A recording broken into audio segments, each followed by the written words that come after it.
Hey all, welcome back to the Real Life Pharmacology podcast. I'm your host, pharmacist Eric Christensen. Thank you so much for listening today. As always, if you want updates when we've got new podcasts available, as well as you can get your digital hands, if you will, on a free 31-page PDF. I've got that on the top 200 drugs. Definitely a no-brainer. Lots of stuff on there that'll show up on board exams and pharmacology exams throughout your career. Tons of stuff on there too that you'll actually see in clinical practice. So definitely a no-brainer to go snag that 31-page PDF on the top 200 drugs. Simply an email will get you access to that. All right, the drug of the day today is Fludrocortisone. Brand name of this medication is Florinef. This is a mineralocorticoid.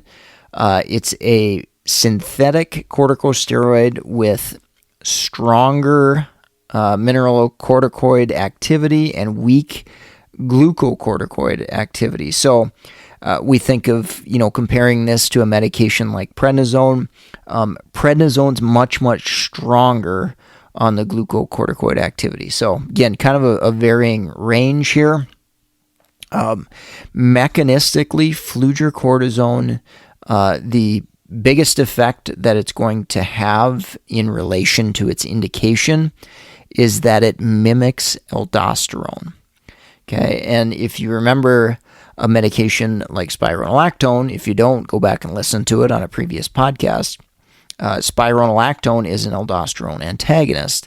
So if you have spironolactone and its effects memorized, you can anticipate that fludrocortisone is going to do the opposite. So this medication mimics aldosterone, where spironolactone blocks the action of aldosterone. So fludrocortisone, what does it do? So it mimics aldosterone, and physiologically what's going to happen is that's going to promote sodium reabsorption, and it also promotes potassium excretion in the kidney.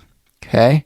So sodium reabsorption and potassium excretion. So you could anticipate what we might need to monitor there. Ultimately, what this sodium reabsorption helps to do is expand that blood volume or plasma volume, which raises blood pressure. Okay?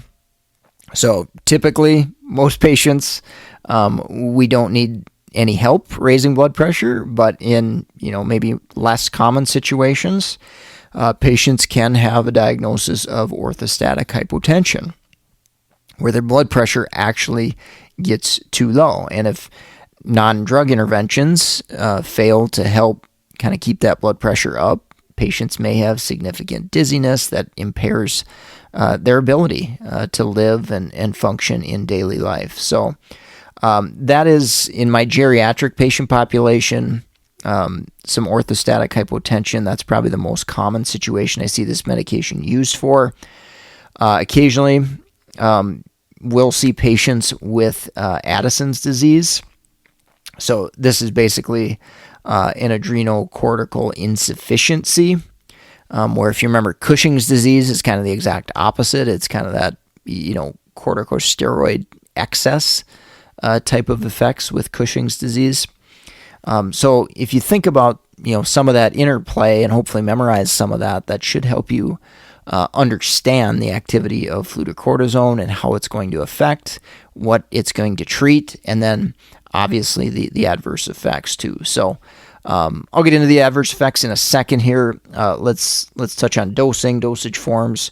This is an oral tablet. 0.1 milligrams is usually the most common dosage form I've seen.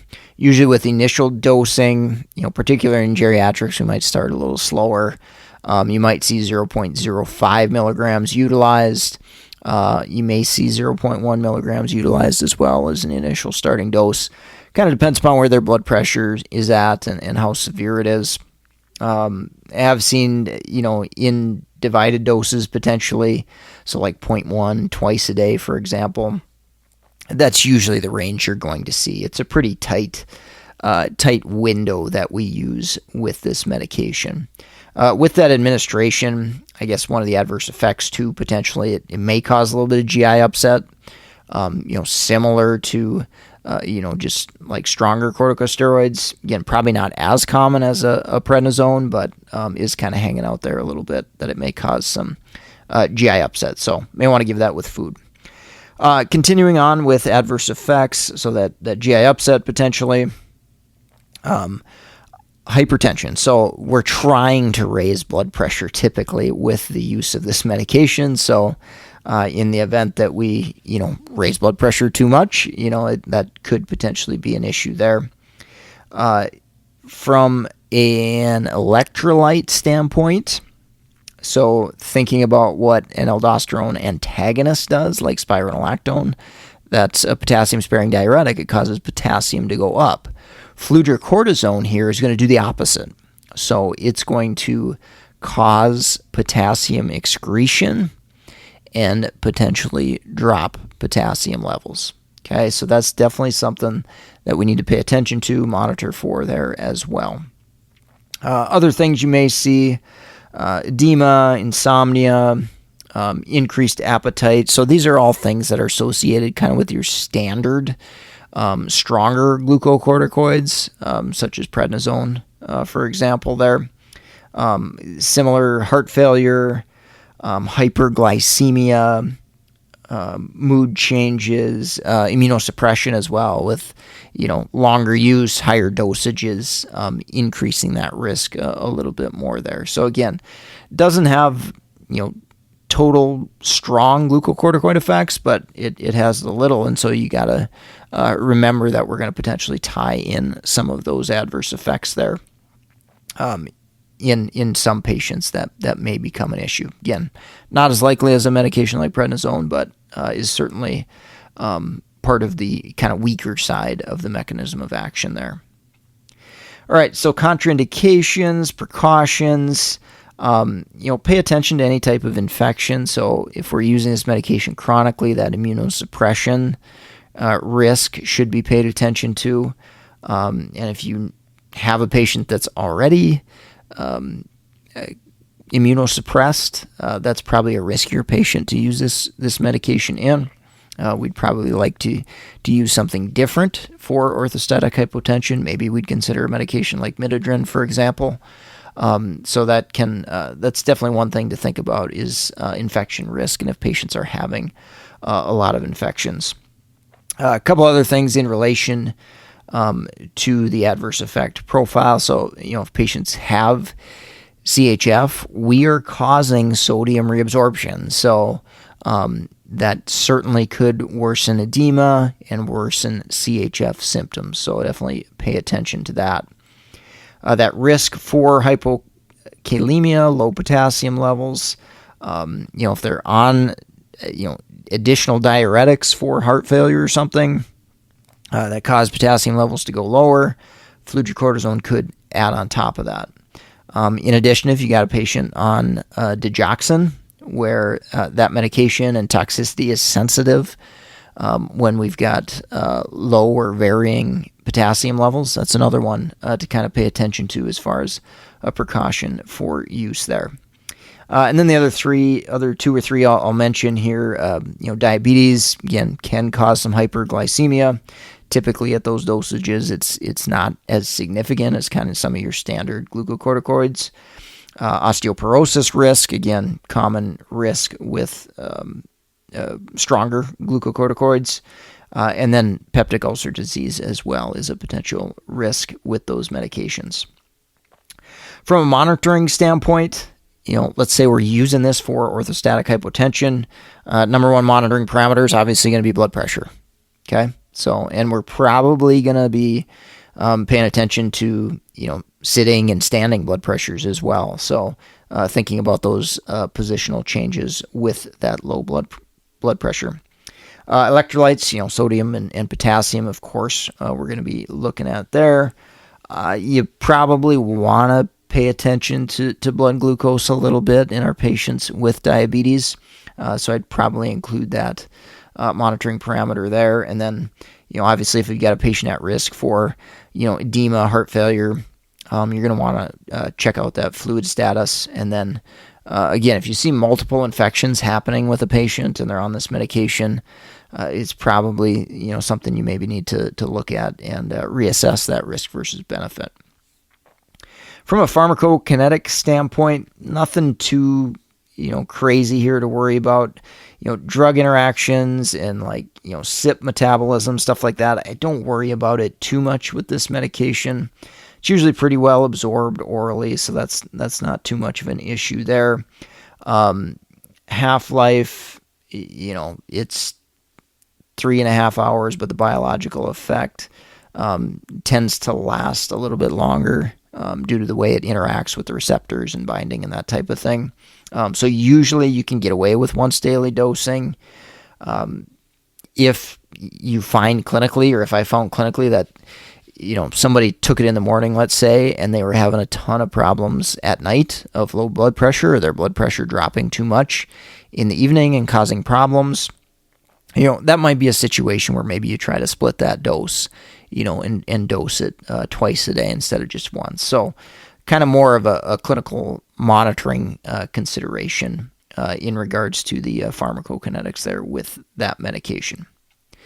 All right, let's take a quick break from our sponsor, and we'll wrap up with drug interactions. If you're in the market for any pharmacist board certification study material like BCPS, ambulatory care, BCMTMS, geriatrics, or the NAPLEX, go check out meded101.com/store. We've helped thousands of pharmacists pass their board exam and can absolutely help you too. Go check that out. Support the sponsor, meded101.com/store. All right, drug interactions. I alluded to a few of them already. Diuretics, that additive hypokalemia type effect. Really going to want to closely monitor those potassium levels. Digoxin toxicity risk increases as that potassium level drops, which could certainly be caused by fludrocortisone, so pay attention to that. That GI risk, when we add on other medications, we could certainly have an additive effect for GI bleeding. Classic example being NSAIDs there. So if you got a patient taking an NSAID already, and then we add on fludrocortisone, it could potentially bump up that risk for a GI bleed a little bit more there. Warfarin I'll throw in there, may cause some variable effects on INR there a little bit, as well as maybe be irritating to the GI tract, maybe make patients a little bit more predisposed to GI bleeding there. Rifampin, phenytoin may affect that metabolism, may amp up that metabolism a little bit there, so that's one other. Those enzyme inducers may affect them a little bit there. So thinking about that, enzyme inducers, that's going to ultimately reduce concentrations by increasing that steroid metabolism. So it'd be a lower overall effect that we were looking for there. And then paying attention to vaccines, just note that that immune response may be a little bit blunted with the use of fludrocortisone. Again, maybe not to the extent of super high dose corticosteroids like with prednisone, but something you may want to think about in the timing of vaccines and the use of live vaccines. All right, well, I think that's going to wrap up the podcast for today. Thank you so much for listening. If you enjoyed this episode, found it helpful, please do me a huge favor, leave a rating review on iTunes or wherever you're listening. Also, please share us, friends, colleagues, students, anybody who could benefit from some pharmacology education. And of course, support the sponsor, meded101.com/store. We got tons of links to books and study materials for all sorts of different healthcare professions, from nurses to pharmacy technicians to pharmacists to med students and so on and so forth. So go check that out, see if there's something there that fits the kind of education that you're looking for. Again, meded101.com/store. Comments, suggestions, feel free to reach out to me, Eric Christensen, PharmD, BCPS, BCGP, on LinkedIn, email mededucation101@gmail.com as well. With that, I'm going to sign off for today. Thank you so much for listening. Take care and have a great rest of your day.